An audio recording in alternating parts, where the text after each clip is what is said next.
And now, it's that time of the week once again. Welcome to the Departure Lounge podcast with your host, Tom Whittle, your ticket to the home of aviation podcasts. Sit back, relax, and enjoy the flight.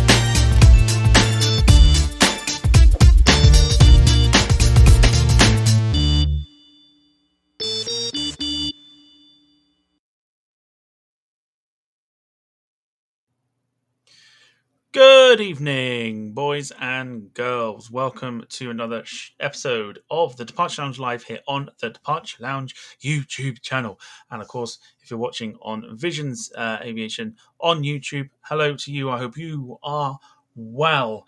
My name is Tom Whittle. I thought I had the graphic up. Obviously not, but you don't need to know that. Joining me this evening is tonight's standing co-host. We, of course, end of an era last time so now we're into a new era. And tonight, standing in as we search for the new co-host is long-time fan of the show, Jack Rolls. Jack, a very good evening to you. How are you? Fine, thank you. How are you, Tom? Yeah, not too bad. Having only just got home about 45 minutes ago or so, maybe a little bit less than that, actually. Yeah, knackered, but I'm all right. Not too bad at all. How's your weekend been? Obviously, we'll not talk about the football because I don't want to, and you won't talk about it either. But how's your weekend been? Very well, thank you. A special guest at Bournemouth, but I won't say anything until until the end. Yeah, no, that's no, that's fair. That's fair enough. Actually, I need to grab what you've sent me as well because I need to make sure that we show that at the end. But yes. Anyway, let's jump into some of the housekeeping before we jump into tonight's show. So we are on social media, as you should know by now. You can find us on Facebook, Instagram, Twitter, which are all in the description below. I haven't quite set up my posting of the links, so you'll have to manually find those in the description below, so you can keep up to date with everything happening on the show. So yeah, if your preferred platform is Facebook, Instagram, or Twitter, do follow us on there. We have a shop as well, which you can buy some merch. If you so wish to, you can find that in the description below as well for some really nice sort of merch designs in there. You can also join our Facebook community group called the Departure Lounge Community Channel, where quite a few of us have joined the group already, and we sort of post our aviation stories, photos from bygone era to present day stuff. So if you fancy that, do give that a follow as well. Jack is a moderator in that group as well as myself, so we'll add you in there throughout the evening as it goes on. So if you fancy that, do have a look. And lastly, if you wish to become a guest on the show, like last week's guest Jeb Brooks and many other guests from before, do get in touch with us on any of the social medias and we'll get you on as soon as we can. So let's go through the chat and say hello to a few people that are in the chat already. We've got Clive Everly saying good evening to our newest moderator. It is, of course, Serena Riley. Serena is there. She says hello. Thank you, Tom. A warm good evening to everyone tuning in. So good evening to you. I know you're literally 20 minutes up the road because I dropped you off earlier. So good evening to you. Yes, good evening to Clive Everly as well. Good evening to Rob Brown playing spot, and he says, evening troops, hope all is well with everybody. We are doing really well, thank you. Trouble is in the house. Jim Gemmell saying hello to Clive and Michael. Of course, hello to Michael Painter as well, tuning in. Lynn Keeble, as always, is there. She says, good evening, everybody. So good evening to you. Wilson Simmons is there. Good afternoon, guys. Good hello to you. Julia Nolan's there. She says, good evening, all. Hello to you. Transatlantic Alison, no matter where she is in the world, she tends to pop in. So hello to you. She says, evening, everyone. I hope you're well. We are very well indeed. Thank you very much. Let's see if we've got any other names that we may be able to point out. Farang Travels is there. He says, hello, guys. So hello to you. And Ian Hartley, of course, one of our moderators, is there as well. Good evening to one and all, and Vision's there as well. So hello to you. Right, tonight we are discussing sort of a relatively little known airline, but quite a big player back in the sort of well before they ceased operations in 2002. It is, of course, I'll bring the picture up so everyone can associate themselves. It is, of course, Ansett Australia. Jack, do you want to give a brief rundown? Just not literally go into fleet or anything. Just give a brief rundown who Ansett Australia were. So, Ansett was a Australian airline, also named briefly for a time Ansett ANA Airlines.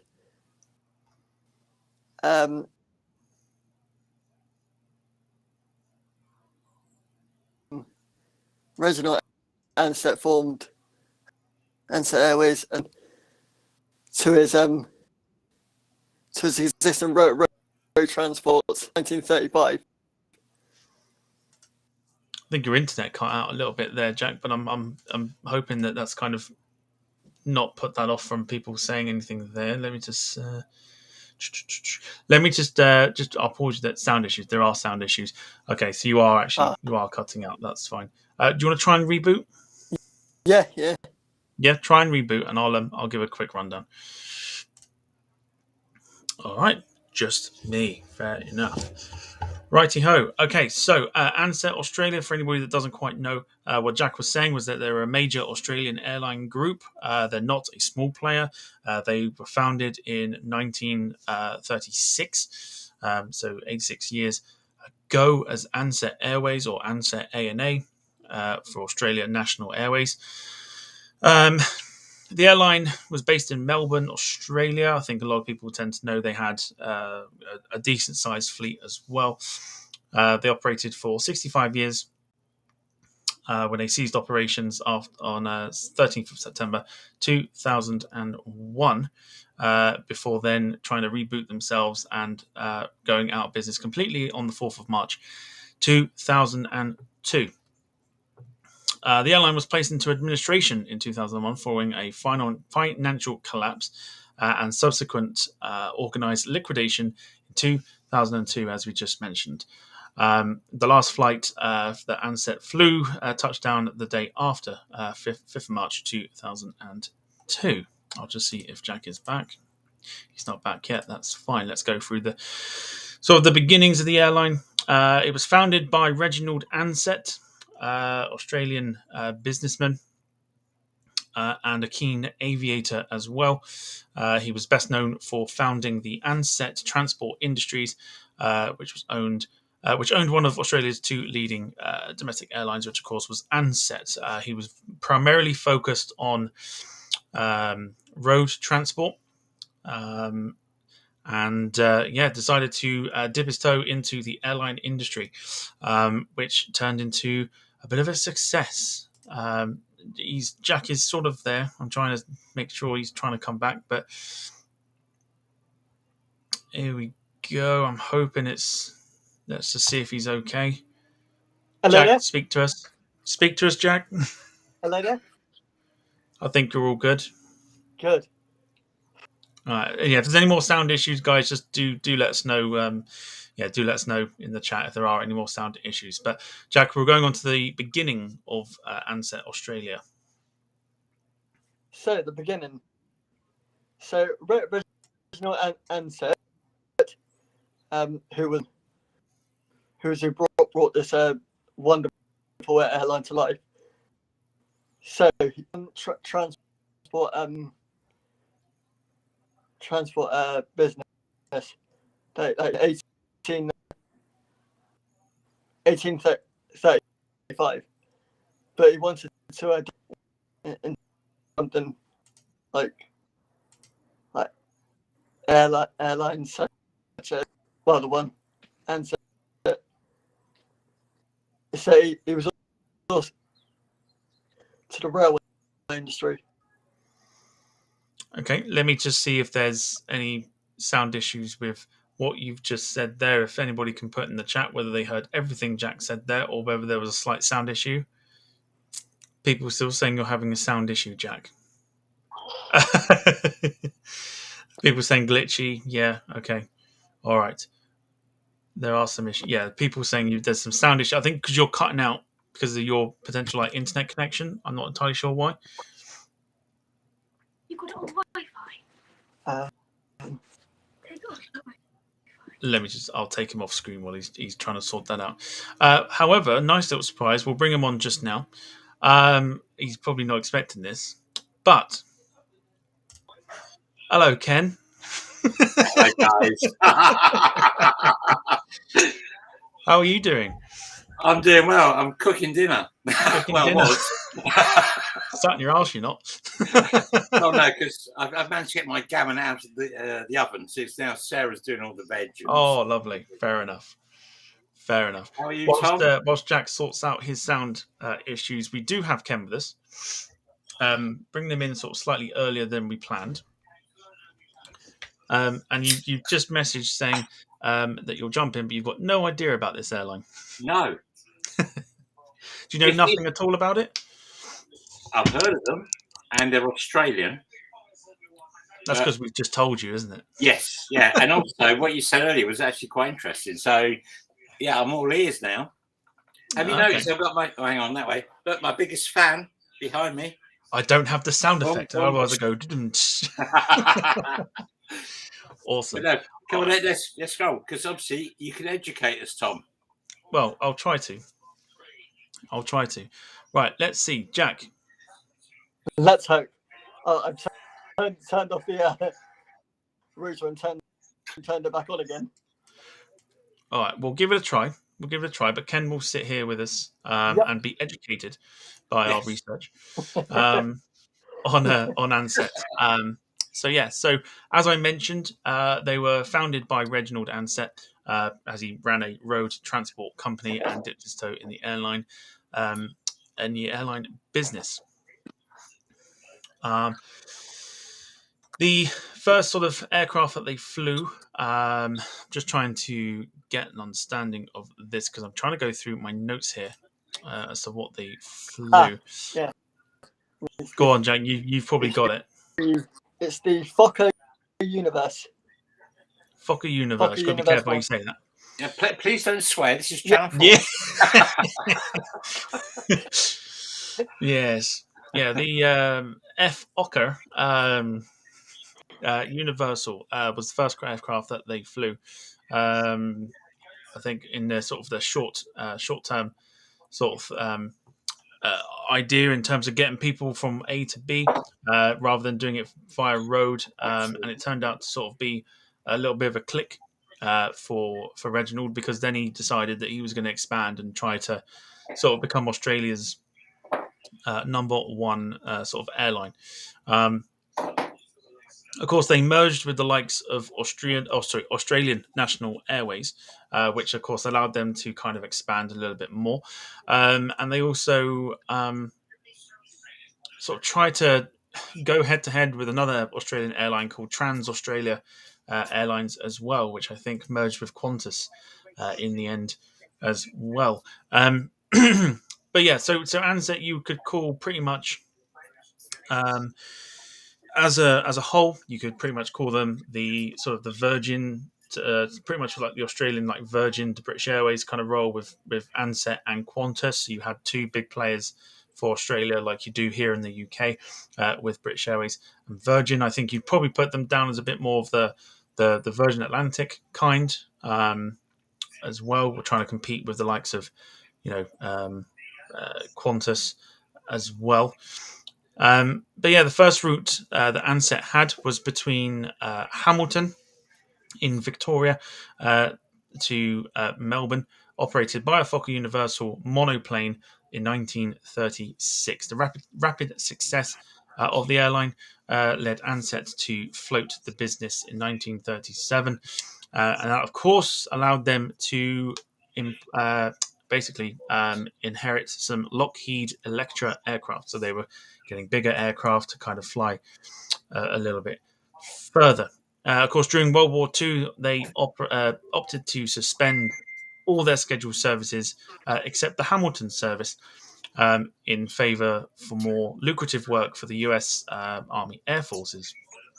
So they kind of shipped a load of Air Force people around Australia to to kind of help them out and become a massive ally for them. For the US Air Force. Jack, what else can you tell us? So after the Second World War, they bought out a load of Douglas C-47 Dakotas, which was obviously the the medium to medium aircraft, and they actually put in low seats to make it into a passenger airline. Indeed they did. So a quick sort of expansion, sort of merger sort of thing, as we sort of get into the main bulk of Ansett. Let me just have a look here. Let's go through my notes just very quickly. So after the war, Ansett acquired some operations with the DC-3 and later the Convair CV-340s that were previously operated by Braniff, of course, the US airline. And this helped with Ansett's idea to do freight work, so freighter flights, and this also tied in with the coach business that Reginald Ansett had as well. So the DC-3s became a massive workforce, as they were for pretty much any airline that sort of acquired them. It became sort of the workforce of, also the workhorse of Reginald's airline. Excuse me. Just trying to go for here. So Ansett bought the what did ANA stand for again? Austria. Yeah, there they go. Australian National Airways. They bought out the airline because they were sort of having some financial trouble themselves. And I believe there was a. It's all happening. It's all happening. Sorry, guys. Sorry.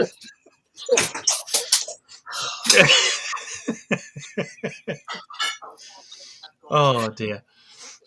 It's all good. All good. All good? No, it's not. Here he comes. Ted, shut up, mate. Come on. He's actually better than he was. That's right. He knows you're on camera. That's why. Yeah. We'll keep going. But sorry, guys. No, you're fine. You're fine.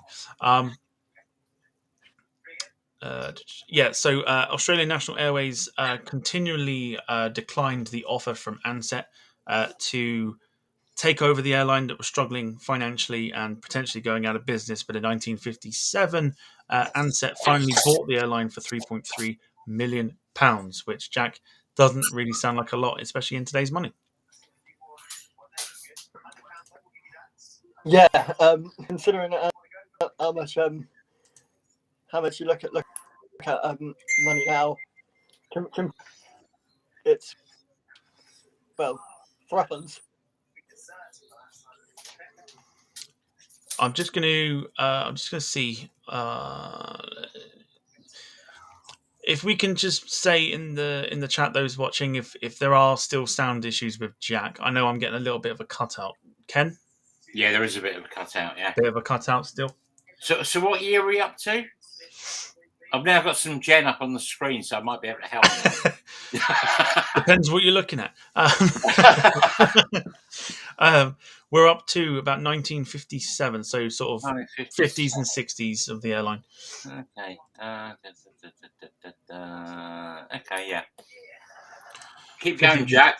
Hopefully it works. Let's see. Let's wait and see. Right. So, where do we go from there? Just trying to go through the notes that I've got here. Right. So yeah. So because Ansett bought Australian National Airways for £3.3 million, the new merged airline was called Ansett ANA, and the name was retained until November 1968, when it became Ansett Airlines of Australia. So a lot of sort of rebranding and trying to kind of be like the pride of Australia at the time. Actually, yeah, Tom. Go on. Looking at a little bit at that point, it was about the two airlines policy. Yes. I don't know, so I'm just googling it, obviously. But anyway,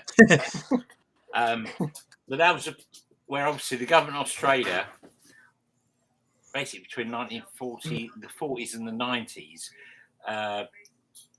they came with a policy that only two airlines were allowed to operate between the state capital cities and between capitals and nominated regional carriers. So basically what was happening there was the two airlines policy was a legal barrier to stop people or entrance into the Australian aviation market. So basically a closed shop at that point. So it did restrict inter city services. So just that the two major carriers could actually do those. It was quite a quirky way of operating, I think, which was a case of just not allowing more than two. Normally they just allow one, to be fair. But yeah, having two is actually quite far out there. But anyway, for most of the period of that policy, apparently the two airlines, which were obviously privately owned, was Ansett and the government-owned, as it says here, Trans-Australia Airlines. Though they persisted for decades, the policy finally fell with airline deregulation, deregulation happened all over the world, well, certainly all over Europe in 1990 or 90s. And that's when it became basically, by the looks of it, a free-for-all. Pretty much. Because pretty much. Probably why they ended up being stuffed, to be fair. Yeah, there's a quick note that I took down about it, which was sort of from the takeover of Australian National Airways. I'm not talking about Austria. From the takeover of that until the 1980s, with this two airline policy, considering you had Ansett and Trans-Australia Airlines, sort of left really from that. Sorry to interrupt. So where was Qantas in all of this? Or was that because they were international? Sitting back with their feet up, watching it all happen, I guess. Oh, okay. Cool. The only way I can sort of,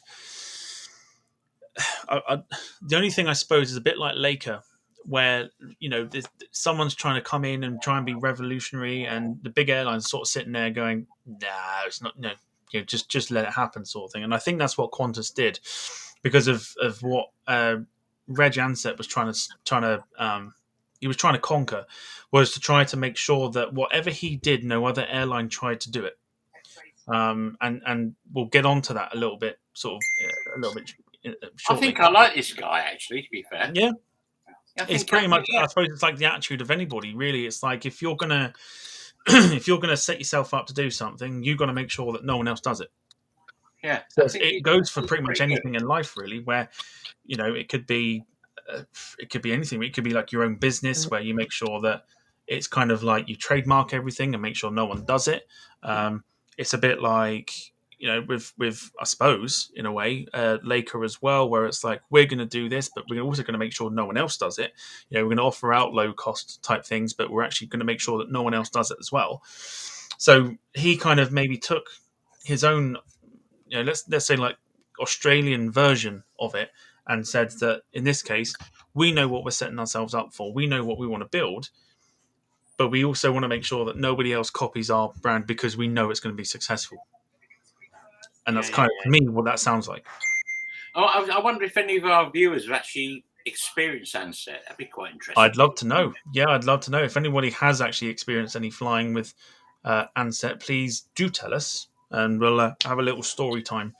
And sort of, just to try and get... Because I'd like to kind of know the insights. I was saying to Jack before we came on, I used to holiday down in Bournemouth when my nan... I don't think she had a caravan down there, and I used to holiday down there all the time. And the campsite was near the airport, and I'm convinced that I saw an old Ansett A320 going into storage at Bournemouth. All right, yeah, it might work. Not flying, not doing a 17-hour kind of flight, but yeah, just doing a no. Definitely not a 320, but no, like going into Bournemouth for storage, because I remember the tail, and the tail was very, very much like Ansett, so I'm convinced I saw it. But I think the way that the Reg Ansett ran the airline was literally a case of, this is all mine. No one else can have the idea of what I want to do with my airline.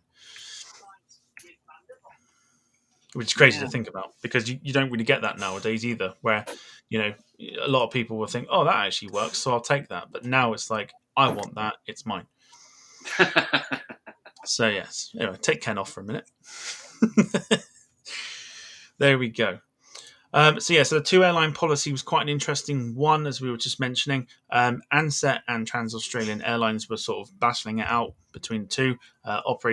They both operated what they call a virtual carbon copy of each other, operating the same aircraft at the same time to the same destinations at fares that were identical to each other. If either airline wished to change its fares, it had to obtain a federal government approval.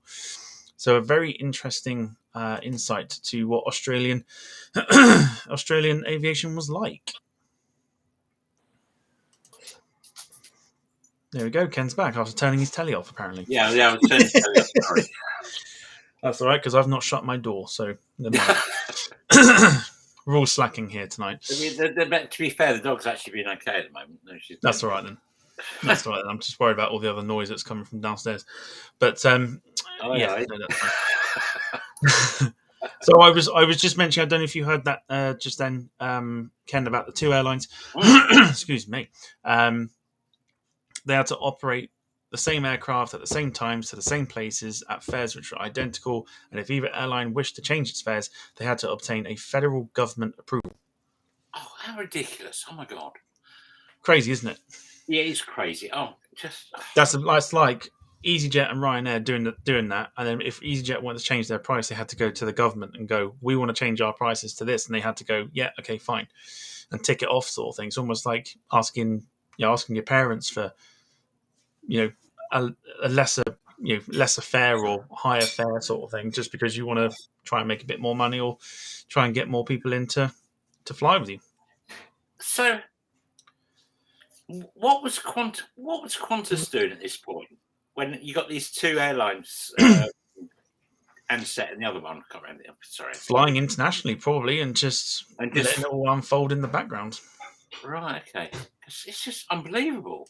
There's no throughout the notes that I've got, and throughout many videos that I've watched. I'm googling like a good one at the moment. It's just like, no, what? Yeah, I'd say throughout all the videos that I've watched, and throughout all the notes I've taken, there was not one mention of Qantas. Apart from the fact that the competition of Qantas and what they were doing was sort of the ultimate downfall to why they went out of business. But that's about it. There's no other. Yeah, there's no other sort of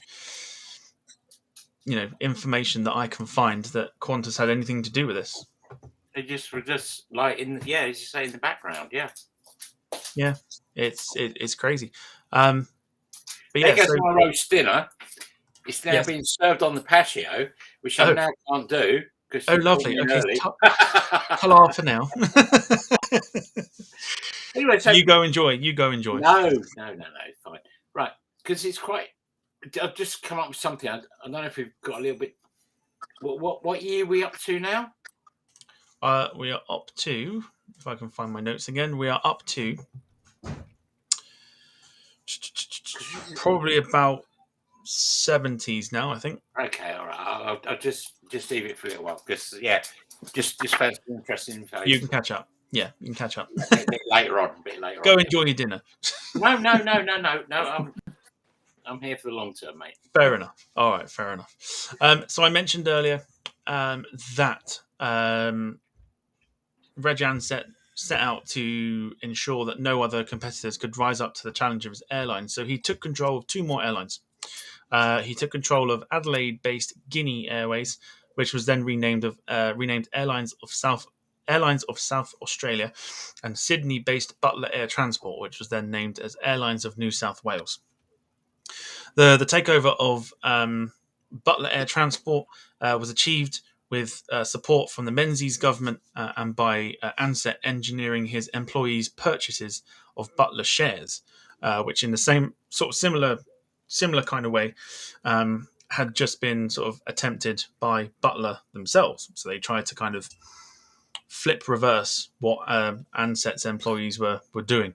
And he then flew the employees to a general meeting in Sydney and didn't back it. He forced a vote in favour of selling Butler to Ansett. So it's kind of like holding them to ransom sort of thing. So he flew all the Butler Air Transport employees to Sydney to go, you will vote that we will buy your airline, which is a little bit nuts. It's all a bit nuts. The only way you can describe the airline of Ansett is just it's all a bit nuts because. Well, I've just noticed that they had a flying boat service. They did. Just wow. They challenged a lot of sectors in the aviation industry. So they bought Bristol 171 Sycamore helicopters as well. I don't think they'd be very good in water. They weren't. No, no, they weren't. But they also bought for the water service. They operated the short S-25 Sandringham flying boat, which is quite a remarkable looking machine. But that was the thing. That was the thing back in the late 60s and 70s, because you had the likes of Pan Am were doing it, and I'm trying to think of. There are plenty of airlines, but I believe up until recently they kept one of the Sandringhams in the old Ansett colours before the blue tail and that, and they were flying it around doing like pleasure flights and stuff. I'm certain of it. Oh wow, yeah. Yeah, I'm certain of it. It's like a museum piece, but they actually and again, fly. If any of the viewers have ever experienced a flying boat, love to hear about that. That'd be fantastic. Yeah, would love to know. Yeah, Yeah. Like flying boats, flying boats, just any flying with Ansett. If you flew to from Australia to somewhere with them, would happily, would love to know the stories behind them. I mean, the fact also that they had the mount as well, which was a very but very very stunning aircraft. Yeah, a lot of the fleet of. A lot of the fleet of Ansett came from the merger of the airlines and things like that. But to go through what they've actually operated and stuff, it's like a case of who's who sort of thing, that like we'll get onto like the fleets and stuff sort of shortly. Sorry. Yeah, I see it. Does a beaver on floats count? Very good, Alison. Comment at 9. I'll go with probably no.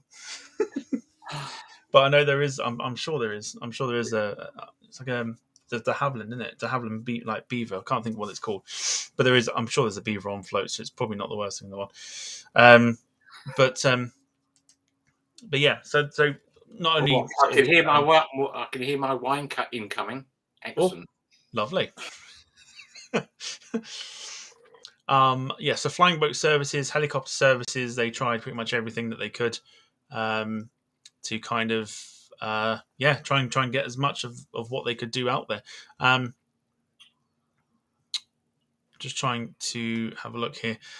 So the interesting thing was that Reginald Ansett lost control of the company to Peter Abelles, who was a Australian /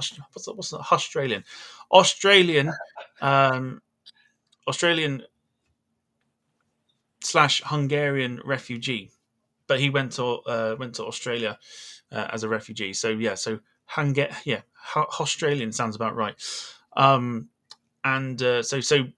Abelles created TNT, Thomas Nationwide Transport, of course, as we know them. TNT, quite famous now. I think they've merged with FedEx, I think, if I'm correct. And Rupert Murdoch's News Corporation in 1979, with Abelles taking operational control of the airline. So a number of substantial investments performed badly, including a share in America West Airlines, which filed for bankruptcy and survived the bankruptcy, and its Hamilton Island Resort, which went into receivership. I don't quite know too much about the Hamilton Island Resort, so I'm not going to go too much into that. But Ansett also paid millions of dollars for the right to be the official airline of the Sydney 2000 Olympics, which I think at the time was quite big for them because they were sort of, this whole competing on, competing with Qantas.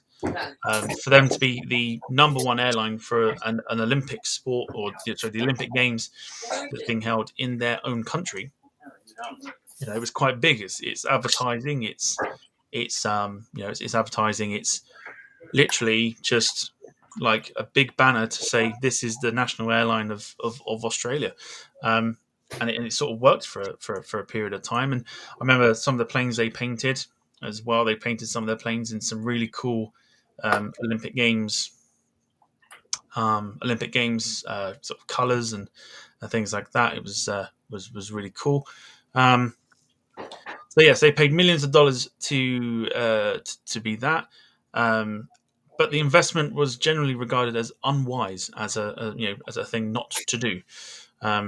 But they went ahead and done it anyway. And I think, considering probably from the sale or the losing of control of Reginald Ansett and losing his airline to TNT and News Corporation, I think this is, a lot of people can now sort of see that this is where they start to kind of, the trajectory goes from up to starting to go down because of the fact that he's not running his own airline. So there's some interesting points to be made in regards to how the airline was then driven to, to being sort of, really financially undependable and eventually sort of going out of business. But yes, the airline expanded into New Zealand in 1987 through its subsidiary Ansett New Zealand after the government of New Zealand opened its skies to the airline. Of course, before, Ansett was purely domestic. It was never international, and that's probably where the two flip, and that's why you don't hear too much about Qantas, is because Ansett were purely domestic and trying, short flights and things like that, whilst Qantas were focusing on the international. And I think the problem there is that because the new owners, especially Peter Abelles, he looked at this and went, well, we may as well dip our toe in the international market as well, and they started international service in 1993, September 1993 to be precise, to Bali in Indonesia, and then Osaka in Japan and Hong Kong in 1994, Jakarta in 1996, and Shanghai in 1997, and they later added Seoul, Taipei, and Kuala Lumpur, which were inaugurated and then very soon after suspended. And you can kind of see this is where the, like I said, trajectory just goes into a complete nosedive because of, it's almost like doing too much for an airline that isn't made to do it. So it's fascinating stuff. Yeah, it is actually fascinating stuff. If I recommend watching, there is a particular video it's about half hour long. It's called "The Rise and Spectacular Fall of Ansett Australia," and it's on YouTube. It's half an hour long, and it's absolutely incredible. Must have watched it countless times just to take notes and stuff, and it was just insane to kind of see not just the financial side of things as to why Ansett went under, but also why they went under as well once Reg Ansett lost control of the airline. Yes, so obviously they were like the Richard Branson of Australia, weren't they? I suppose. Yeah. Richard Branson of Australia before Richard Branson went into Australia. Yeah. Before Richard Branson then went and stuffed them. Yeah. It's, when I saw the topic tonight, I'm going, I've got no idea what he's going on about now. But yeah, get it. It's really, really interesting. You bang on right. It's just like, wow. It's crazy. Now we get into the side of things where we now sort of begin to understand why Ansett went out of business. So in February 2000, Air New Zealand acquired full ownership of Ansett, buying out News Corporation's stake for a whopping 680 million Australian dollars, surpassing Singapore Airlines' bid of 500 million Australian dollars. So Air New Zealand had a huge stake, or basically acquired the full ownership of Ansett. And then the numbers sort of begin to make sense because then competition from Qantas on the international flights, and a succession of low-cost airlines. Impulse Airlines, of course, was one of them. And, of course, as we mentioned with Richard Branson, Virgin Blue came into play back in August of 2000. Of course, they're now known in today's climate as Virgin Australia. Top-heavy and substantially overpaid staff, an aging fleet, and the grounding of the 767 fleet due to maintenance irregularities left Ansett seriously short of cash, losing, and I'm not making this up, $1.3 million a day. That is serious money to be losing. Which is nuts. It's to lose that amount and have then things go, because they ordered the 767. I think they had the 767-200, and they ordered the 300 to expand on shorter kind of, like shorter flights that don't potentially need a 747. And because of maintenance errors and everything else to go onto it, like throwing cash at the staff and things like that, $1.3 million a day for an airline is insane. Crazy. It's mental. Well, so actually, that's more money out than them. It's frightening to think about losing 1.3 million a day. So that's, I'm not even going to pronounce it, but I imagine it's something like nearly 10 million a week. It's 400 and something a year. Yeah. That's crazy to lose. It's about 420 million a year. Yeah. No. Well, it's a lot. It's a lot of money. we say it's crazy, but Alison says most airlines were losing that day in 2020. Yeah, but it's, to be fair, Alison was to be, what would really be good to know is like how long were those daily losses racking up? Was it just a month? Was it like literally through the whole year? That's kind of probably what matters, isn't it? Because obviously people have bad days, bad weeks, especially after 2001. But it'd be interesting to know, is that like, how long were your £1 million or $1 million losses a day going on for? Be really quite interesting to know that. And that doesn't actually say that on that article, does it? With Ansett. No, I mean, I couldn't find anything in terms of trying to look into their sort of financial issues, but to see 1.3 million, I mean, this is like the year 2000, so Yeah. this is Oh before, God. Oh, this is before sort of the unfortunate 9/11 yeah. tragedy, or you know But to be fair, that shouldn't have affected Ansett, should it? Really, unless people were scared of. no, but I mean, considering that raised all the fuel prices, and aging aircraft were no longer desired, Okay, and yeah, things yeah, like yeah, that. yeah, yeah. Okay, It, yeah, it yeah. did drive it drove a few airlines out of business, and it was also the final nail in Concorde's coffin as That well. wasn't it just, yeah. British Can we Airways do got rid of can we their. do a show on Concorde going forward? Yeah, there's a lot to talk about on Concorde. There's a lot to talk about on the supersonic age as well, in terms of the race as well. We touched upon it a little bit with Jed Brooks last week with the Boeing 2707, and funny enough, I actually saw a video on it Wednesday night, I think it was. I thought that'd be quite cool actually to talk about. So yeah, plenty to talk about on that. But yeah, I mean, British Airways got rid of their classic 747s that I think were probably going to be around for another few years afterwards because of the fuel and stuff. And lots of airlines just got rid of old aging planes because otherwise it was sucking the money out of the airline, and it was wouldn't have been any good for them.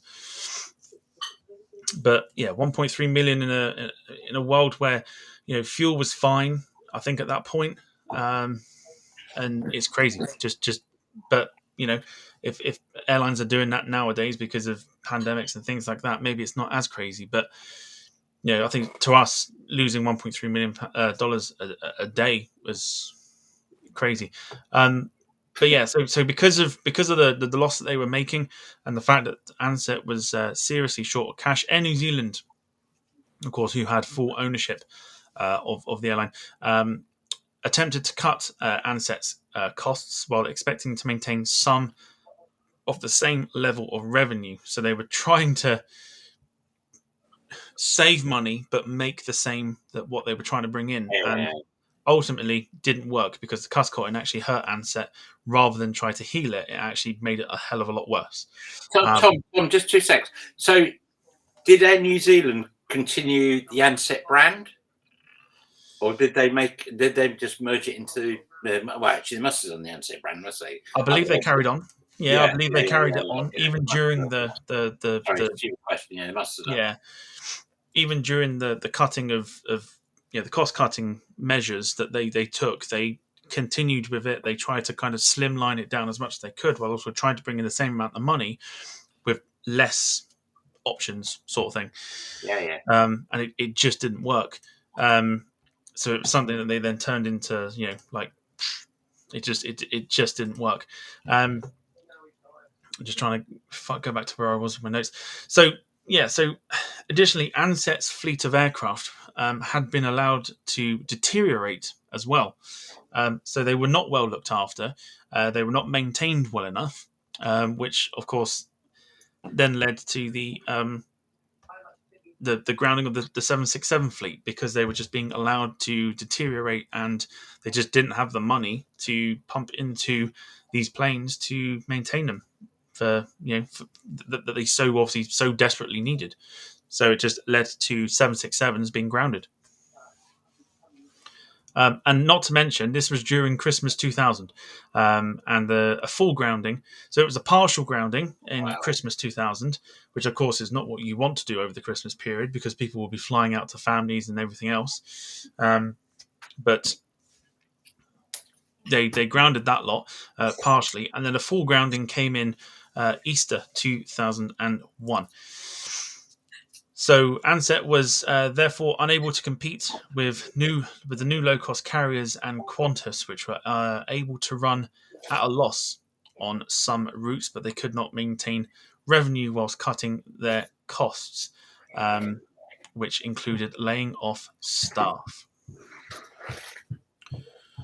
So, yeah, it was kind of, at least I think, as soon as Reginald Ansett lost his airline, what he built and what he'd been striving to do then just went straight out straight out the window, and it was kind of right. We're going to take over. We're going to do what we can with it, and it was just done haphazardly, and it wasn't any good. I mean, you don't expect that from a airline. It's just for that to happen. Nothing. They were just pouring money out, and just as Jim Gemmell says, and I think putting it probably in the best way, Ansett were hemorrhaging money towards the end. So, I mean, we could probably all think of airlines that were probably doing the same thing and trying to do everything they could, but were just hemorrhaging money like it was nothing. Like they just couldn't do anything to stop it, no matter what they tried, whether it was cost cutting or getting rid of an aging fleet or things like that. It was not happening for Ansett, and the rest of the story that goes on from it is just crazy. So ultimately, after the whole hemorrhaging and things like that, a deal was made in April of 2001 for Ansett to purchase Virgin Blue. A deal. I'll repeat that.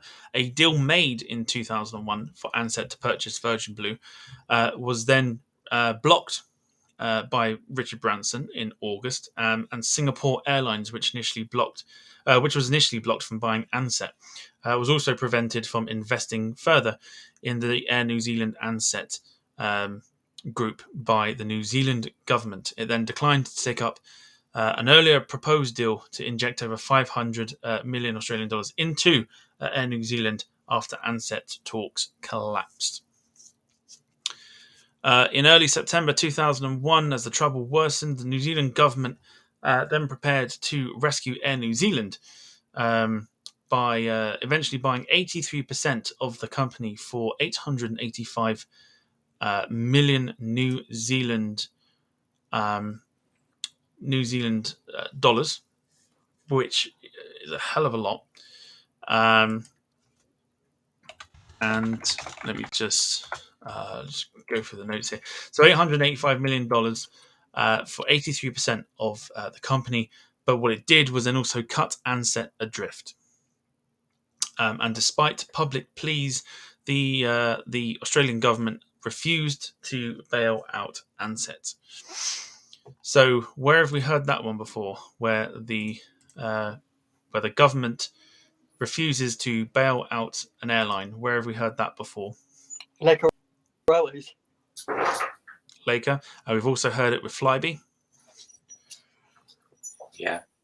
As well. Yes. After initially bailing them, they then turned around and went, nope. So there's also that as well. So yes, the Australian government basically just turned its back on Ansett despite the public pleading to save it. Can I just apologise to everybody? It's like Piccadilly Circus in my house. There we go. No, there's Madeline. Dog, boyfriend, Sarah. Sorry. No, it's all right. It's all right. Rob Brown, Plain Spot in there, says potentially the Ansett problem could have sent Air New Zealand up the spout too. It certainly could have done. Yeah. If the New Zealand government turned their back on Air New Zealand, they would not be around either. So, it's kind of like a domino effect. If one airline goes, that's...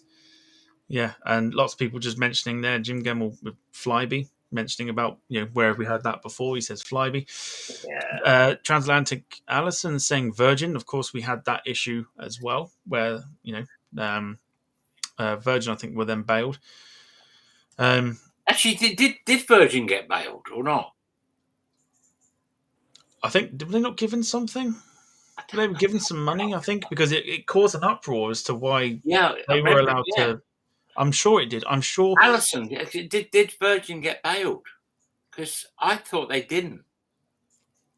I'm convinced they did, because I think they were considered more valuable than Flybe, and I think they didn't have a lot of faith in Flybe surviving if they gave them this amount of money.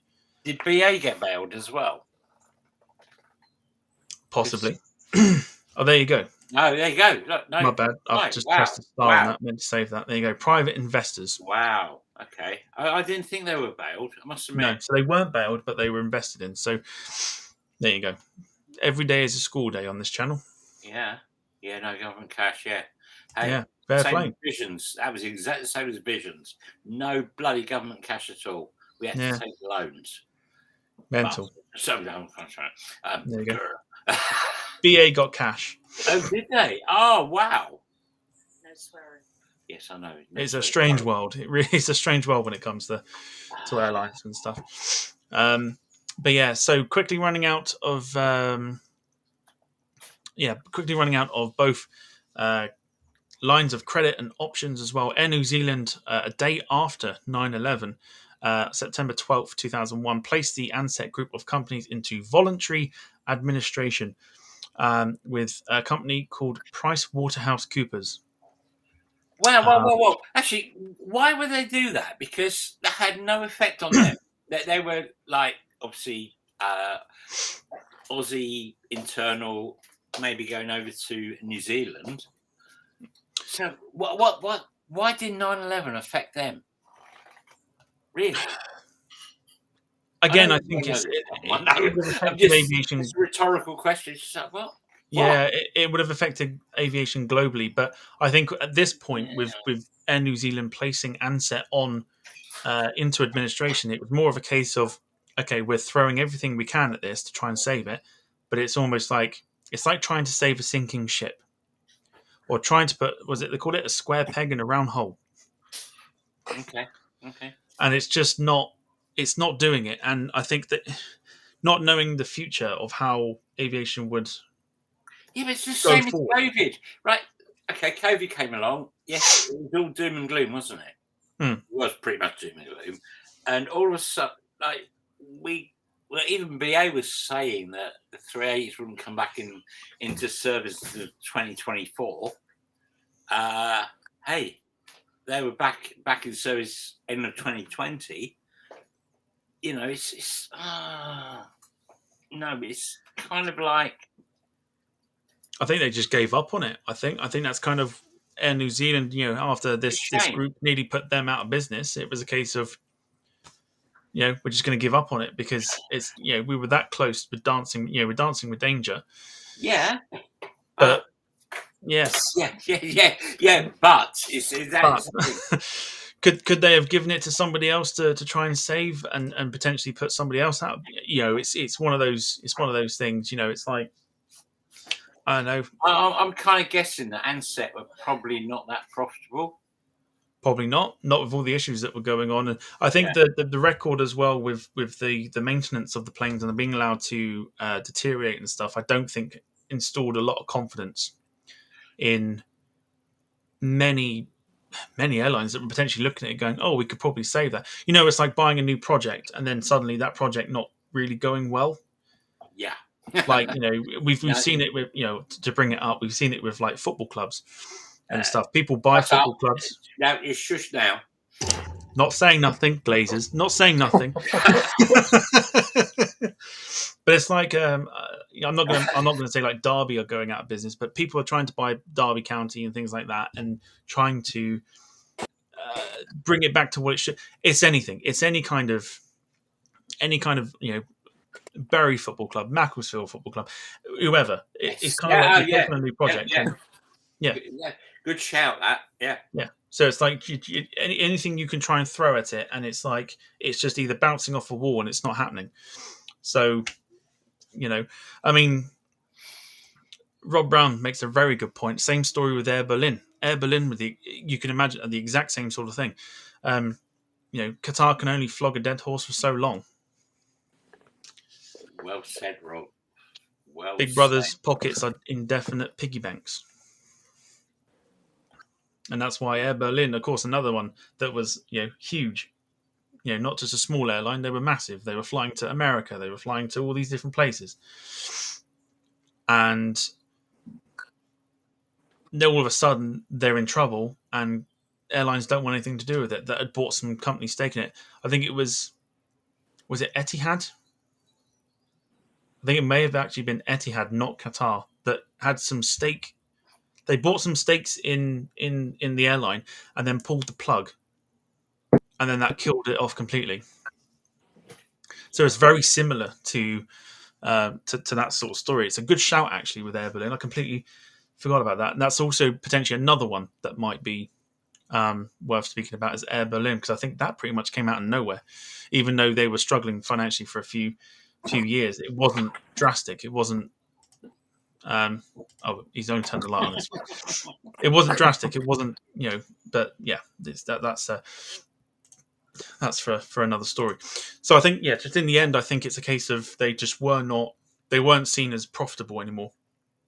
And like you say, it's like just trying to flog a dead horse, or square peg, round hole sort of thing. And also the fact that Air New Zealand bought them out, you'd have thought it said nice, then and you just sort of knew that was going to Well, in answer to why, in answer to why they were not kept about or anything like that, the administrator themselves determined that Ansett was not viable to continue operations. Primarily, this is the reasoning that they gave, it was primarily due to the lack of any funds to cover fuel, catering, or employee wages, and grounded the fleets of Ansett and the subsidiary airlines of Hazelton Airlines, Kendall, SkyWest, and Aero Pelican.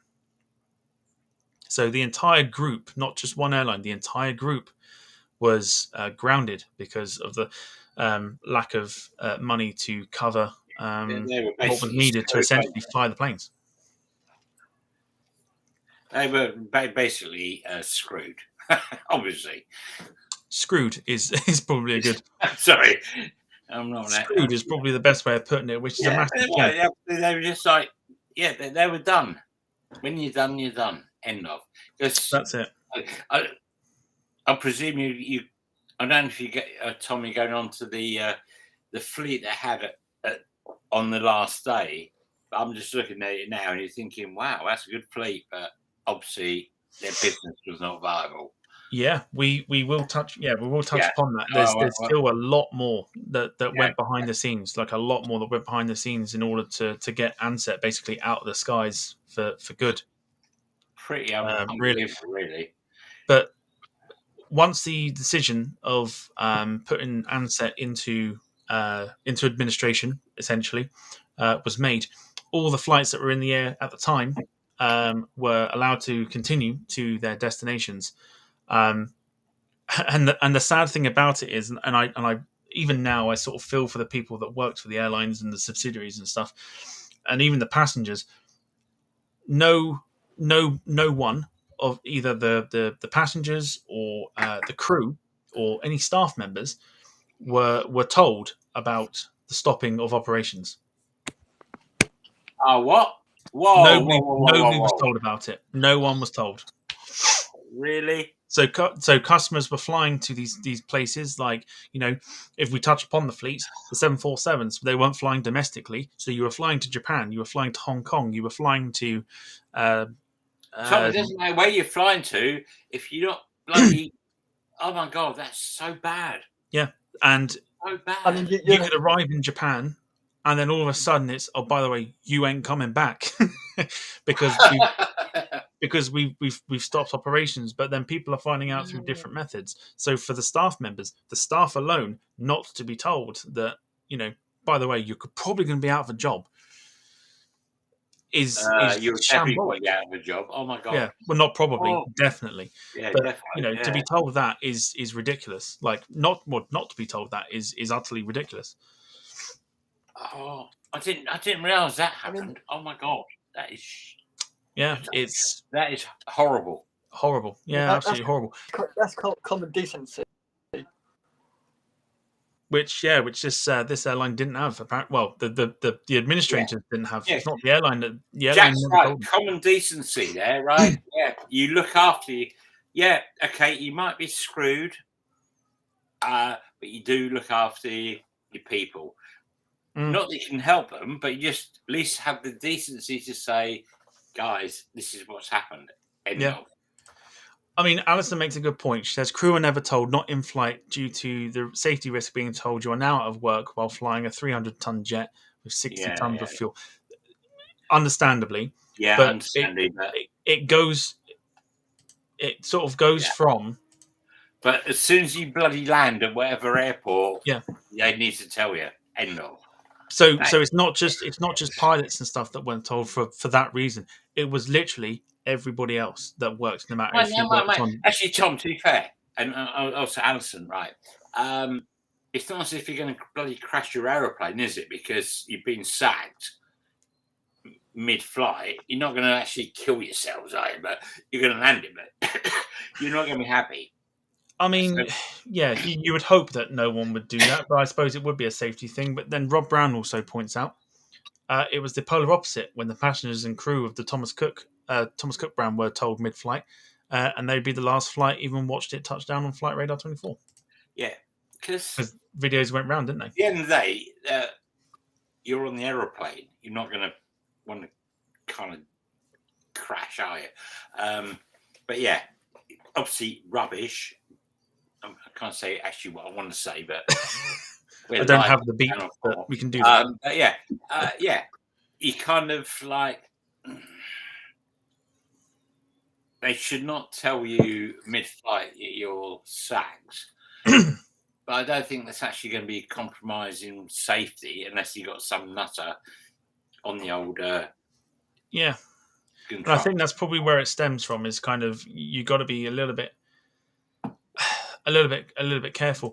I mean, it must be standard protocol and stuff because Alison's then saying that the Thomas Cook management got in a lot of trouble for it.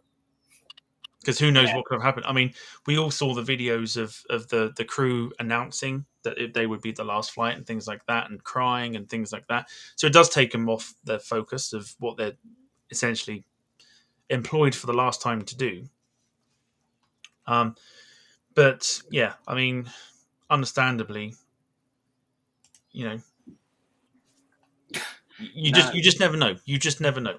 You never know if someone goes, that's my livelihood that I've been doing for 25, 30 years. I don't know any better. And somebody's mental health just goes down the pan.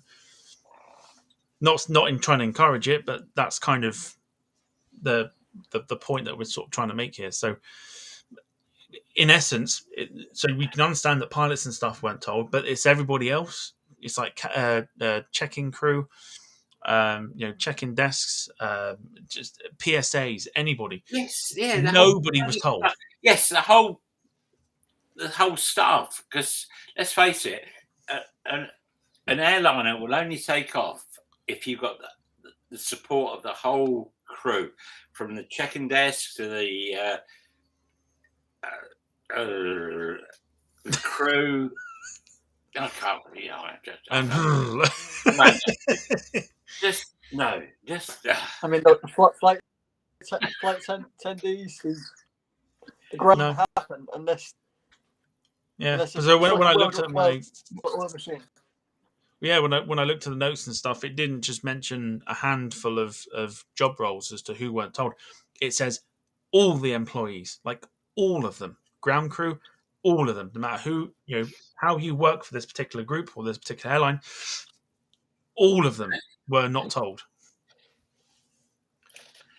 And it's mental. It's crazy to think about. Let's just we'll go into a little bit more. An Ansett Boeing 767-200 operating on behalf of Ansett Air Freight, due to depart Melbourne for Launceston, Tasmania, which I always find quite weird because we have a Launceston down here in Cornwall, and it's like half hour away from where I live. So it always throws me off a little bit. It's like, oh, we're going to fly to Launceston. We can't do that. Oh, right, you mean Australia. That's fair enough. So Melbourne to Launceston in Tasmania was the first aircraft to be stopped from flying. It was unable to be unloaded until midday the next day, as no paid staff were on duty. Everyone had been told in the days leading up to September 14th that flights would continue on schedule, and most Ansett employees did not find out until they showed up for work at dawn that day. That's crap. So can you imagine turning up for work and then being told, no thanks, like you're not going to be doing anything? It's crazy. We're taking Ken off screen again. But it's crazy, isn't it, Jack? Yeah. How could? How? I mean, surely you'd have thought, you know, a common person would have thought, oh, if this is what I tell my colleagues. I mean, you imagine turning up to, if I turned up to my workplace and to be told, oh, didn't you know about such and such? And it's like, no. And then, you're left kind of just, you're just left to your own devices and you're not quite sure what to do with yourself. It's utterly crazy. Absolutely crazy.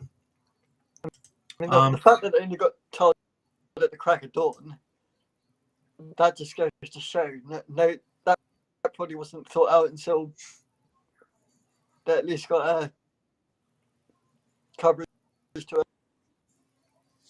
It's just a little bit crazy. Rob Brown again makes a really good point. He's making great points all evening long. He says, let's be honest, most folk know it's coming.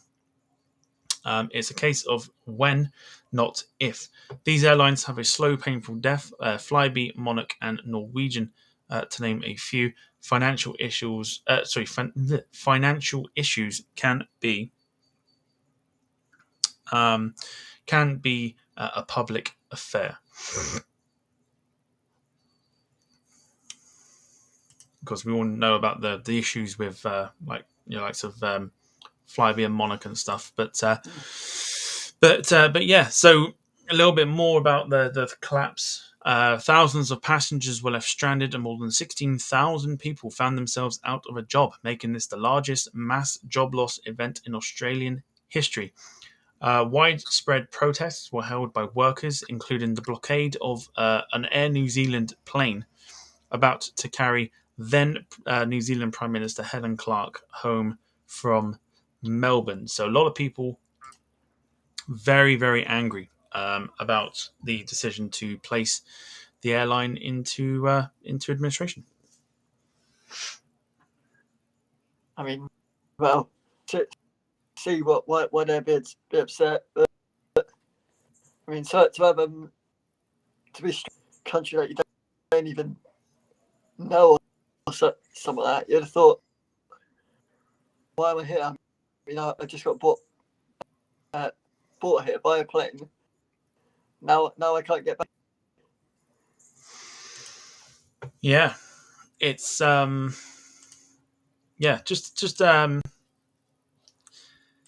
it's hard to really fathom, I think, in terms of the way that this whole thing that you can you can't really understand the way that the whole thing was done. I think the way that it was done, and I suppose the protests, like I said, were all done by very, very angry people that I think were very angry at Air New Zealand for not really doing their best to save them. Basically, we were just saying, Ken, that more than 16,000 people found themselves out of a job, making it the largest mass job loss event in Australian history. And there were widespread protests. Wow. Okay. Yes, widespread protests were held by workers, including the blocking of an Air New Zealand plane about to carry then New Zealand Prime Minister Helen Clark back to New Zealand from Melbourne. Wow. Very angry indeed. I'm guessing, though, that Qantas weren't involved in that. They must have been dead happy that they had problems. Obviously, Qantas must have been licking their chops. Yeah, basically, yeah. Of course they were. Bloody hell. You would have thought so. It doesn't matter what they say publicly. Deep down, they're a business. They're like, yeah. Well, I mean, I suppose for Qantas, Qantas, it was a case of they had the likes of we mentioned earlier in the show Trans Australian Airlines, I think it is, or Airways, one of the two. They sort of merged with Qantas as well, which is why you'll see Qantas colours on rare planes like the A300 and things like that, because they were all inherited from TAA. And Qantas then pretty much took over it. And I don't think there's, apart from nowadays where you've got the likes of maybe, you can't even mention Virgin Australia in the same bracket, really. Just trying to think of sort of Australian airlines apart from Qantas, really. Don't think there is many, if there's any. It's Qantas, isn't it? New Zealand? Just Qantas. New Zealand? Hey? That's the only one I can think of. New Zealand. Well, yeah, I mean, not really the Australian market there. Yeah. But Well, yeah, maybe pick up in Sydney or Melbourne or somewhere. Who knows? But it's interesting because, as we mentioned, Qantas, with Ansett going into New Zealand to create Ansett New Zealand and operating sort of domestically in and around New Zealand, that Qantas then went and did the same thing and moved a lot of their sort of 737 older 737s into New Zealand, and I think all right, Tom. So, were Qantas not already operating into Auckland and stuff before Ansett? Mainline, yes. Right. Okay. All right. Mainline, yes, but then they took the opportunity to lap up a lot of the slots that was left by the collapse of the Ansett group, and then moved a load of their planes. Which is why, again, if you search it on the internet, you'll see a load of Qantas like planes with New Zealand registrations on them. And I think they're called something like Qantas Jet Connect, I think, or something. And it's domestically in and around New Zealand. So it's like so the Aussies basically treat New Zealand's like domestic. I don't know if it still happens now. I don't think it does. I think it because they're New Zealand have got their own domestic ways of doing things. So are we allowed of to talk about, because obviously I wasn't supposed to be on this early, blah, blah, blah. But I noticed Ansett had a few 747s. What were they used those for? So the 747. I mean, we've pretty much covered sort of the ending of the company. There's a little bit more which we'll jump back into shortly. We'll go on to the fleet. They had a few 747s. They went from the 300 up to the 400, but never operated 200s or 100s. But I thought they had a lot more than this. They only had 5. They only had 5 747s across the 300s and the 400s. So they had 3 300s and 2 400s, but the 2 400s were leased from Singapore Airlines. Yeah, but who, of course, were blocked from buying them. Yeah, but the more interesting ones are the 300s, really, aren't they? Yes. Yeah. I mean, as this picture that I showed at the beginning, there you go. There's a 300. Yay! There you go. There's a 300. I kind of wish I saw her. The livery is fantastic. I really like it. I really, really like the livery. But they were operating to sort of places that 767s couldn't get to, or on more of a high demand route. So, I'd probably go with the likes of Hong Kong. I know it definitely obviously went there because that picture was taken at Kai Tak. Be wrong, yeah. Be stupid otherwise. They didn't operate there, and there's a bloody picture I've just put up. They would have gone to places like Osaka in Japan, pretty much like the places that they expanded to. Bali? Probably. Yeah, possibly. Possibly Bali. But yeah. So they were working with that within the region, weren't they? Or trying to. Most of Asia. They never entered Europe. They never did America. Yeah. They never did what Qantas did, which was kind of expand out even further. It was just keep it sort of in the Asian market and go around and do it that way. It's a real shame that they didn't actually push on, to be fair. It probably was a good thing that they didn't, because I think it probably would have killed them off a lot quicker. Yeah, maybe. Yeah. Especially if they were hemorrhaging money like they did. I think they would have just hemorrhaged it a lot more if they tried to fly one of their planes, because they have to lease it and then send it straight to, I don't know, let's say London or Frankfurt or wherever they wanted to go to. Even if they never operated it into Heathrow and they went to a place like, let's say, like a Stansted or a Gatwick, cheaper operating costs, I think they still. Don't sag off Stansted, mate. I've been there. No way, I'm slagging that off. It's one of if you find a good spot, it's one of the best places you can spot at. But especially if you love your Ryanair. But places like, especially that's why like Emirates have gone in there as well. Emirates have gone in because it's probably cheaper to operate from than a Heathrow and a Gatwick as well. So it's kind of like, where can we expand to where we can also do it on a slightly cheaper basis? So even if they'd done that, they still probably would have been leaking money like it was going out of fashion and been killed off a lot quicker than they were. Okay.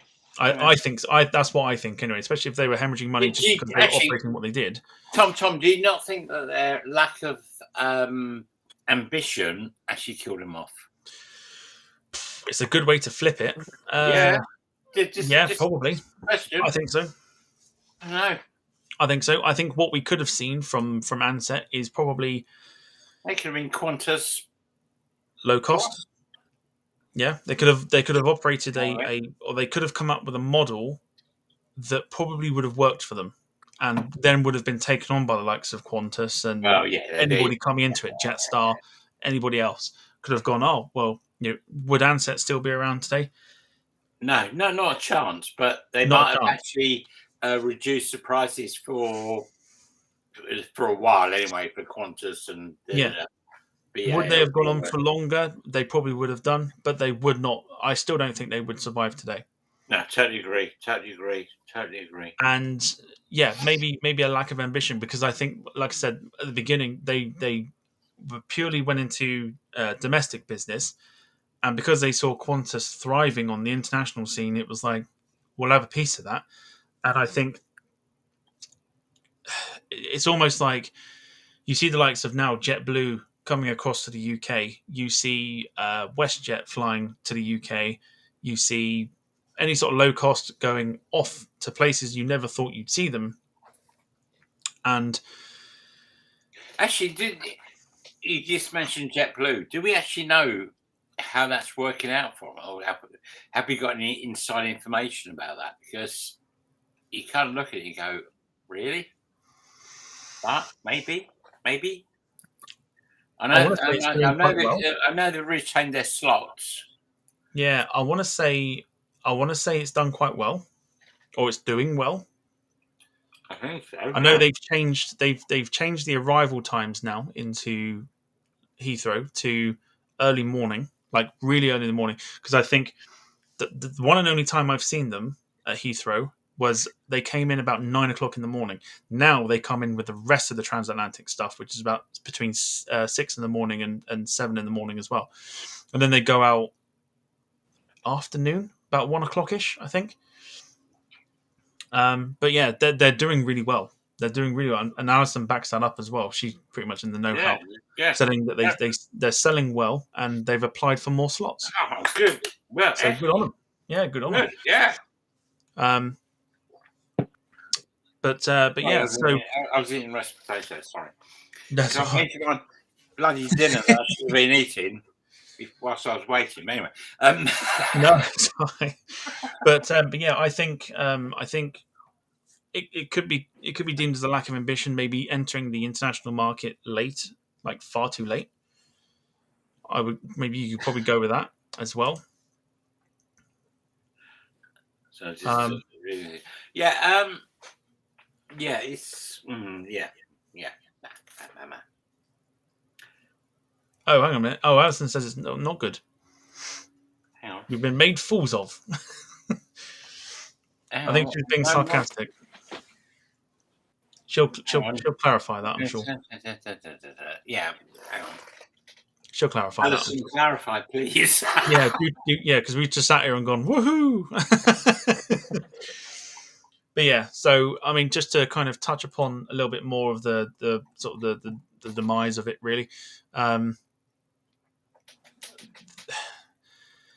The Ansett administrators alleged that Air New Zealand had engaged in asset stripping of Ansett and had sustained excessive fuel costs for Ansett due to Air New Zealand's failure to hedge them, leaving Ansett susceptible to major fluctuations in fuel charges during the year of 2000.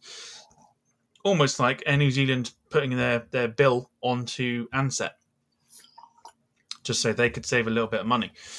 These claims were denied by Air New Zealand, noting it had funded Ansett's loss of 180 million Australian dollars in the last year. Ansett's administrators later admitted to no evidence of any asset stripping was found. So there was no evidence whatsoever. No evidence whatsoever. But they were kind of, I think what they were trying to do was just trying to find a little bit of funding to then go, we're going to try and come back in. Yeah. But yeah, ultimately didn't happen. Some businesses know that. So let's just screw that. Let's have a look at the fleet. Yes, let's. When they went belly up. Not the smallest of fleets, I'll give them that. No, I'm just looking at the three 747-300s, the two 747-400s. Mm-hmm. Yeah. And then I don't care about the rest of them. You got big birds. Well, the thing is, you look at the fleet that they had, and you sort of associate. You see all these pictures of. But Tom, have you seen? They branded it as Ansett Spaceship. Yeah. Oh, Ansett Spaceship. Ansett Spaceship. Yeah. What? It's like the flagship that will go with spaceship and things like that. Might be why they went bust. To be fair. Possibly. They weren't going to the moon. Yeah, possibly. Oh dear. But they had some good kit, didn't they? They did have some good kit. Yeah, there's some interesting things in there from like all of these, but there you go. Yeah. So they had, I think the biggest amount of planes they had were the A320s, which I think were sort of coming in brand newish. They were only a good few years old at the time. What? No. As far as the biggest one they've got is the 737-300. Yeah, 23 of those. Then it was 20 of the A320s, 18 of the BAE 146s, and then sort of the fourth biggest was the CRJ 200s of 12, which operated for the subsidiary of Kendall. They were a good airline, weren't they? They had some good planes. Good planes, not enough of them by the looks of it. Just one of each in a way. One of each, and just try and spread it as far as you can. In terms of their historical, aircraft, like I said, the Lockheed Electra, they had those. They were in service from 1959 to 1983. The Vickers Viscount, they had those as well.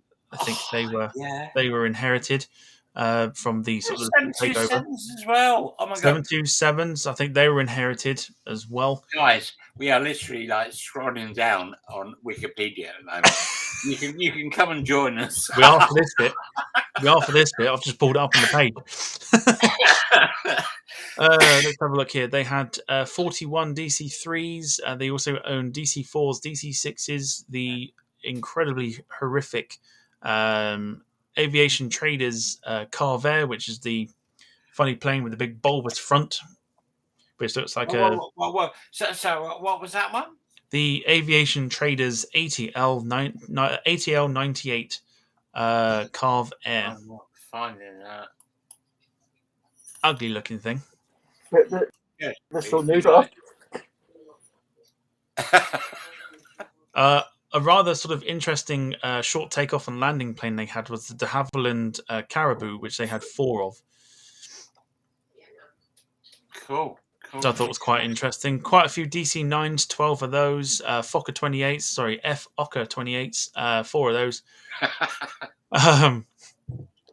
And just, some really interesting planes. I think they had quite a few for flight training. We need more 747s, end of. Yeah. Now, rather interestingly, I don't know where they found it from, but there was a Mark II version of Ansett, which was only around for a year. This was after the airline was placed into administration in 2001. Well, hang on. There's a Mark II Ansett Ansett Mark Australia. II.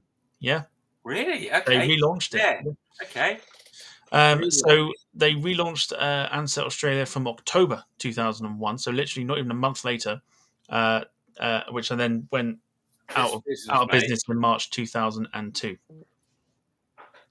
And so the only aircraft to be utilised from the original Ansett fleet was the A320s, I think, because they were sort of brand newish at the time. So they were taken from Ansett Australia to the Mark II version. But the 737s, 767s, and the 747 fleets were grounded from September 2001 onwards, as were the BAE 146 fleet, with the exception of a one-off flight from Cairns to Brisbane in November 2001, operating the back end of a charter flight for the government. So the government that turned around and went, "We don't want to save you," wanted one of these planes out of. Yeah, but we need to hop on board because we got to go there. Yeah, exactly. But we're still not saving you. But yeah, yeah, absolutely. But, yeah. We're going to use you. Yeah, that's it. Just using them. That's all it is. Use and abuse. You know, wham bam, thank you, ma'am, sort of thing.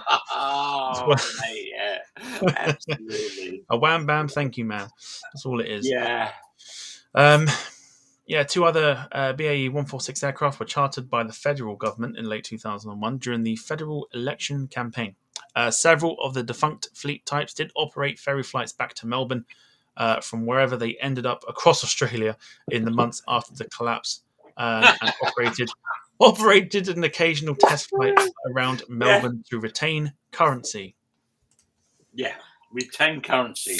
That's all so they kept up. They kept up the flying hours and stuff to try and sell them on for assets and stuff like that, but actually came to no avail.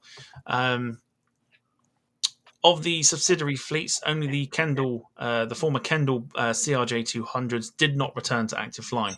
The Fokker 50s, Saab 340s, Twin Otters, and Metro 23 regional aircraft were all back flying for Southwest, Kendall, Hazleton, and Aeropelican in the weeks following the collapse.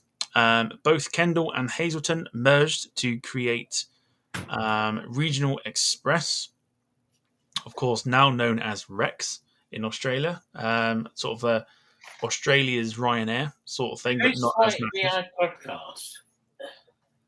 Hey? Sorry. Is there someone that's... Sorry, guys. Sorry. Just knows a fucking thing. Sorry, I noticed something. And it's just what? No, big one podcast saying what happened to funny song guy. It's an interesting one. Who's that in the chat there then? We don't know. Okay, might be one for the for mods to check out. Just see if that's who is that? Don't matter. We'll find out. I'm sure. When you do, please let me know because we're gonna. But rather interestingly, as of 2013, 5 of the former Kendall Saab 340s that were part of this whole mess were still in service with Rex up until 2013. And it says, 3 of the former Hazleton ones. So they still carried on in this whole merger with Kendall and Hazleton, and the planes continued flying. I think they may still be flying now as well. But quite an interesting history into Ansett Australia. It's honestly, the talk we've done on it doesn't do it like any justice. But the destinations they went to, and there wasn't a lot. Wasn't a lot of destinations that they went to. In terms of, I'm not going to run down each of them, but Australia, of course, you can go to the main sort of ones. New Zealand, there's so many. Yes. There's so many in Australia. I'm not running down all of them. The main ones: Perth, Brisbane, Melbourne, etc. New Zealand was Auckland and Christchurch. Fiji was obviously the main international airport there in Nadi. Wow. Then they went to Asia in Malaysia with Kuala Lumpur, Indonesia, Jakarta, and Denpasar in Bali. They went to China in Shanghai. Went to Hong Kong. And they went to Taipei or Taiwan. Japan, they went to Osaka, and South Korea, they went to Seoul. So it's very exclusive. Almost very exclusive. One airport, one country. To be fair, they actually had it sussed. Maybe it didn't work out, but they did have it actually sussed. Just bang, bang, bang. Hopefully, make lots of money. Obviously, they didn't. Yeah. It's there you go. It's a weird thing that Ansett tried to do, where they're very exclusive to almost like one airport in one country. They didn't open it out as much as they should have done. I think they could have maybe gone a little bit further with what they did. But again, like I said, as you said earlier, mate, Ansett were the Virgin or Branson of Australia. Yeah. Unfortunately, Branson was bigger and he kind of took over. So there you go. Yeah. What can you do? Yeah, I think so. Well, that hour and a half went absolutely. It just absolutely flew by, because we're now approaching an hour and 40 minutes, which is nuts. And we've just covered the basics, basically. But if you want to have a look at the history of Ansett Australia, I do recommend having a look at the video. I'm trying to see. Somebody posted, I think it might have been Jim Gemmell. He posted. Jim. I'm positive it was him. But he posted the video that you can go and watch, and I'll bring it up on screen if I can find it and scroll back the whole way. If not, I may have to ask him to post it again. But yeah, there is a video you can watch on YouTube. It's very informative. Here it is. There you go. So, the rise and spectacular collapse of Ansett Australia, by a name I'm not going to butcher, on YouTube. Well done, Jim. Well done, fella. Yes, good shout. Good shout. Very good video. Very good video indeed. All right. So we're going to kind of begin to wrap up the show tonight. Now, I know it's actually really gone quite quick. He calls it Rory McVeigh. There you go. Why is it not spelt that way then? But that's neither here or there. But we're not going to wrap tonight's show up. But before we do, leave my fuckings in there. Well, sorry. Sorry. Oh my God. Tom, yeah, I do apologise. Tom, just totally tell him off now. I will. Naughty. I know. I don't know. But my roasting is literally there, right? Don't worry, we're not going to be on for much longer. Oh, Tom, so sorry. No, you're fine. You're all right. But no, so I cooked it. It's so good. It's like, right. Let's get off quickly. Quick. You want to cook salmon? No, it's not about food. It's not about food. It's about aircraft. Right. I remember. Bang. I'm focused. No, it's all right. It's all right. Right. So yes, as we know, we said goodbye to Steve as co-host last week, and of course we've been looking for a new co-host, sort of moving forward. And it is my wonderful honor to announce that we have found a new co-host, and we're about to bring him in now. It's all right. He's already here. It's Ken. Sorry, guys. Sorry. Yeah. So Ken is our brand new. There you go. There's his little banner. Ken is the new co-host for the show. We're sort of looking forward to, if tonight's anything to go by. We're very much looking forward to. Very much looking forward to seeing where this sort of goes moving forward. But you and I have worked together for a little bit of time now with like collaborating on each other's channels with you allowing us to stream the podcast onto your channels and stuff. So now, to bring you in on the podcast, I must say it's definitely the right decision for us moving forward, and we're very excited to have you part of the show going forward. Good luck. It's the best speech ever, honestly. No, Best speech in the world. obviously, no. Blah, blah, blah, blah. Yeah, we have been part of this for a while. Blah blah blah blah. Yeah, I want you to succeed, and love. So that's what we're going to do. We're going to make you succeed. I've got a few guests that are going to be actually good. I'm not saying it. Oh shit, that sounds so bad. But yeah, we got some good guests coming on. I think he's been on the sherbets. Yeah. That's not water in that goblet. Tom knows it's okay. It's all good. Loads of really good guests. I'm good guests, those are guests anyway. So but yeah, whatever. Yeah, it's all right. Alison says, now that you're the co-host, do we get to see you get told off every night? Doing it. Well, yeah.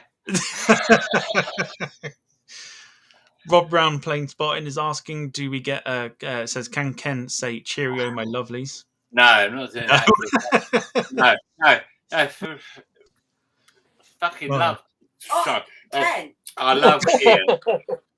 I'm just going to take the monetization off this video, if that's all right. Sorry about the monetization. But yeah, I love Ian. No. I'm going to get Sarah to say that in a real... Hey, Sarah. You can blow Somerset. I know it. Just say, Oh, my word. good night, you my lovelies, or something. Like. Good night, my lovelies. Close enough, it'll do. That'll do, yeah. Just what I'm gonna say is like, oi. No, actually, no one will say. No, it's not gone well. No, that hasn't actually panned out, has it? However, Steve does say, good luck, Ken, well done. That's good. Yeah, Darren, yes. And yeah, Rob he is Brown indeed. Spotting. Oh God, yeah. Blooper reel candidate, 100%. This is totally making the end of the year show. Times ever. 100%. It was something I was going to say, but Sarah and I. I didn't do anything. No, I was going to do something. An Ian tribute, but you've now screwed it. Ian? Anyway, hey, is it Ian? Steve. Steve. God almighty. Yeah, well, it's been a good night here in Visions. I hope you know what you're letting yourself in for. Yeah, I am now. Oh, dear. Right. All good? We will do this on next week's podcast. We will say... And he's going to be sober. No guarantees.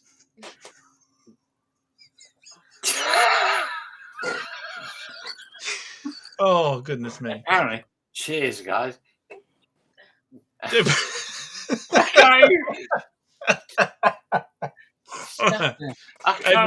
Everyone's just sitting, waiting in anticipation. Stay. I'm training a dog at the moment, so stay, sit, stay, Sleep. Yeah.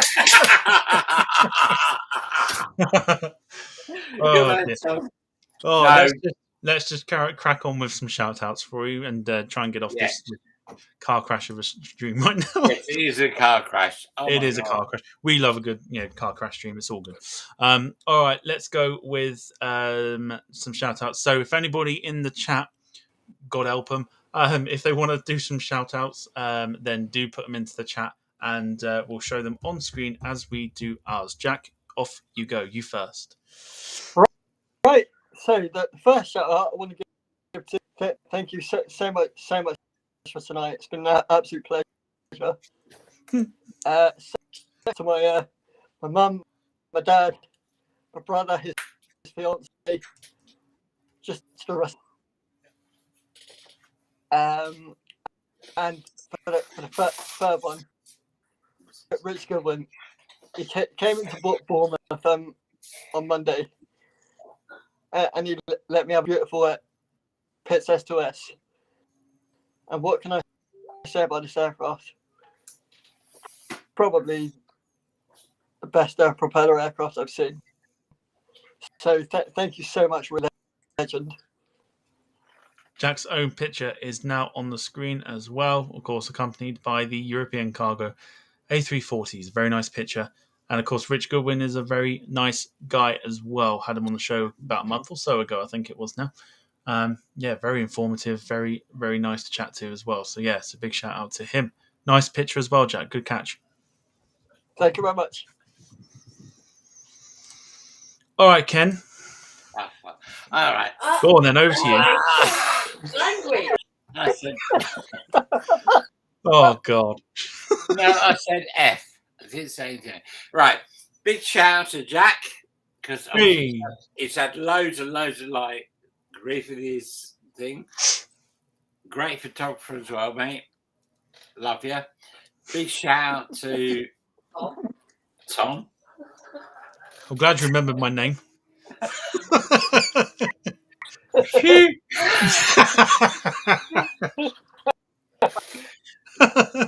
There's a few other people I was going to say, but I can't remember.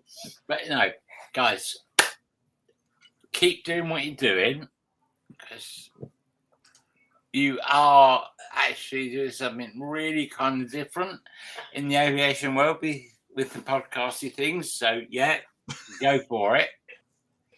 Love it. Love Thank it, you. love it, love it, love it. I don't know what's happening here. Oh, dear.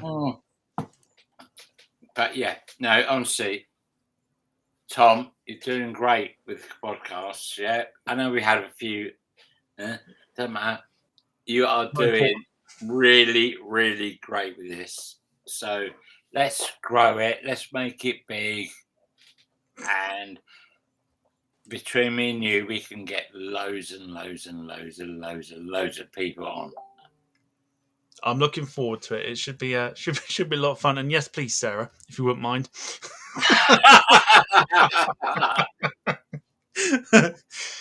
No, she won't. It's all fun and games. It's all fun and games. Right. It's a hobby, right? Mm-hmm.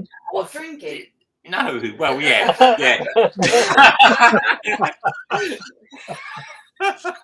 Oh, fantastic. Drinking is a hobby. However, so is being an av geek and blah, blah, blah, blah, blah, right? So it's not serious, is it? We just got to enjoy our lives. Gotta have a bit of fun with it. So, also, can you tell me next week what we're doing? Because Ansett, you don't know. Yeah, no, you don't know. Yeah, you don't know. No, I know. No, obviously I don't know. No. Shall I tell you tomorrow when you actually remember? Yeah, that's good. That's good. Sarah said, yeah, that's good. Yeah. But it would help. Oh, I dear. can do some research. Oh, dearie me. Ansett Language. Airlines. Oh my God. Jesus. Well, mind you, to do research on an airline, you actually have to heard of them first. Yes, exactly. because not many people know. I spoke to Ken before we went live. I said, "Oh, we're doing a show on Ansett Australia." And he turned around and went, "Ooh." Yeah. He's not wrong. He's not wrong. Dear. Oh, it's funny. No, actually, I know. To be fair, I did actually. I had heard of them. It's not what you said before. I was in the pub, and then come home with. And then here we are at 22 minutes past 9. Sorry. No, it's guys. Michael Painter. Departure Lounge. Yeah. Follow, because you've got no idea what you're going to get. No, you don't. You really don't. I didn't even know we were getting this. Michael Painter says, in today's age, it's nice to see someone enjoying themselves. I suppose there's the flip side. So, so flip side to the chaos is at least we're enjoying it. That's not chaos. Are you enjoying yourself? That's it. Yeah, absolutely. Enjoy yourself. Got to. Come on. Got to. All right, let me do a quick few shout outs and then we'll jump off. We're still live. You are still live. Joking. I know. Goodness me. Right, shout out to Jack, who, despite the issues that we had, showed me the research that he did for the show, and about 4 pages long. So thank you, Jack, for I know there was some issues and stuff, but you got through and you did well with the knowledge and stuff. So big shout out to you. Shout out to Ken Brewer for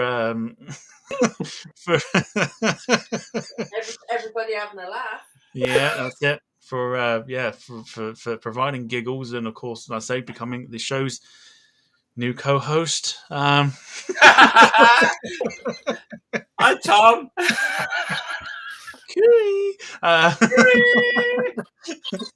So no, shout out for Ken for joining us and just chipping in, and even if it is using the internet, at least it's chipping in. It's fine. We'll give him plenty of heads up next time. Maybe about a month's worth. Shout out to the mods in the chat. Of course, we had tonight we had Ian and, of course, newbie on the block, Serena. So good job, a job well done from you two, of course, and for everybody watching and sticking with us through the hour and now 53 minutes that we have been going. So big thank you to everybody, and of course everyone that has supported the show as well, and just a massive shout out to everybody. So yes, big well done to everybody. All right, so we'll be on next week. I will show, or at least I will post up at some point what we're doing next week. We do have somebody on with us. I just need to get it confirmed first. Jim Gamble says, "Poor Serena Riley chucked in at the deep end tonight." I'm just going to throw this out there. I threw her in the deep end because she's my girlfriend. All right. I figured no better time to do it than a drunk Ken, and chuck her in the deep end. She done well though. She done well, and even if she didn't do a good job, I'd tell her. So at least that's the main thing. There you go. Yeah, we did chuck her in at the deep end.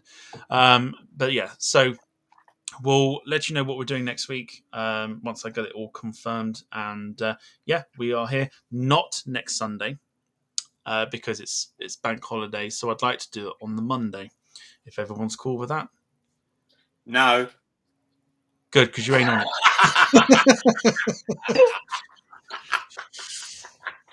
No, we're doing it next Monday instead because I will be away next Sunday. I will not be near a computer. So 29th of August, so 8 days' time, we'll be back with episode 76 and some more car crash chaos. It'll be a lot of fun. But we'll now say our goodbyes and let everybody continue with their Sunday evening, whatever they have to do. So, Jack, if you'd like to say goodbye to those that are still watching. Right, guys. I hope you all well I did.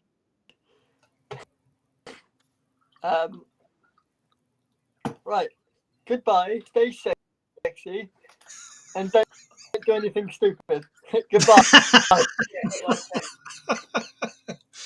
Oh, fantastic! It's like a watered down version of what Steve would say. Fantastic. All right, Ken, over to you. And I will say I want to get off this by at least 11 o'clock tonight. So if you'd like to say goodbye to those still watching. We've got an hour and a half, so it's all good. So yeah, please don't. I actually want to go to bed as well. So no, guys, thank you for watching. Thank you. Follow, blah, blah, blah, blah. And you will be sober next Monday. I won't be sober next Monday. Not a chance. oh dear. Well, it might be. Anyway, thank you. Just thank you for watching. Great. I hope you enjoyed it. End of. Really. Yeah. And thank you for Tom for putting up with this. No swearing. Nearly. I knew what you were thinking. Nearly. And also, if anybody wants to buy me any wine, Celtic 11, no, actually, no, Celtic 15.aol.com. Oh, goodness me. Apart from that, that's good. He's here every week, ladies and gentlemen. Yeah. And I promise I will behave. Because It's all right. Everyone loved it. I want to see this man. You can't think of the word, can you? What's the fucking word? Oi! I want this man. Oh, did I say that? Fuck. Oh my God! No, I want to see this man succeed. That's the word. Right? God help us. So, yeah, it'll be fine. Alison, I think, has put it on quite sort of distinctively with the right sort of phrase that I put. Take care, everybody, and Ken, you're bonkers. Well, yeah. I'm not really, but yeah. Hey. And Jim has very kindly put on behalf of VI Media, seeing as I'm sober, thank you for joining us all tonight, and see you on the Monday, folks. It's been a pleasure. Thank you, Jim. And Sarah has apologised as well, so there you go. Oh, God. Right. I think I need new moderators. No. Oh, I do love them. They're right. But also, Tom, yeah, we want you to succeed, so we're behind you. Yeah. Succeed. Succeed. What? You want Tom to succeed? Well, not succeed, but succeed. Well, he might want to succeed. But no, thank you. I'm going to put this as a tagline now from Darren Smith: drink in moderation, folks. Darren, sod off, mate. And very quickly, Rob Brown Plains Point says red, white, or paint stripper wine. United. Hang on. Glazers out. Oh dear. Oh, let's Glazers say goodbye so I can get you off the screen. You get that anyway. Go on, say goodbye so we can get you off the screen. Oh, okay. Oh, sorry. Goodbye, people. Thank you for watching. And yeah. Until next time. Until next time. Help him out, Sarah. Help him out. Sarah, help him out. Right. Goodbye, people. Support Tom. The Departure Lounge. Hit link, share, subscribe. Subscribe. Yes, subscribe. That's the one. Oh, you know this, Tom, because we've had this tonight. It's like, yeah, I know. That's why I'm sitting there going, nothing shocks me anymore. Right. Social media people, just Departure Lounge, go and do your stuff. Do your thing. Right. Yeah, because we don't know. All right, I'm taking your screen now. Say goodbye. Oh, dearie me. Deary me. Well, it's been interesting. But yeah, all that's left for me to say, and I'm going to get this stream done quickly, is thank you so much, everybody watching. Thank you for staying with us.